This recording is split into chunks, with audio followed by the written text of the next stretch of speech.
when a 93-year-old man was discharged from the corona ward. After he paid his bill, the hospital staff asked for rupees 13,000 more. This amount had been somehow not added to the bill. On asking, he was told it was payment for 1 day of oxygen. The old man started crying uncontrollably after hearing this. Seeing the old man crying, the doctor said, "Please don't cry. If you can't pay this amount, let it be." Then the old man said something, hearing which the whole staff started crying.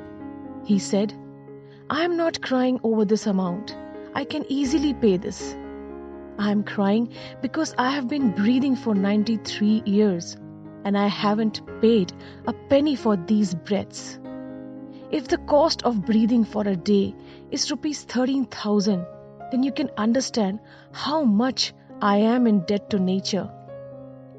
I have never thanked nature for this precious gift of oxygen."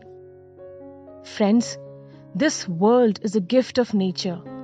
Our body and our every breath are priceless. We can form a living bond with nature and thank her for her blessings every breath.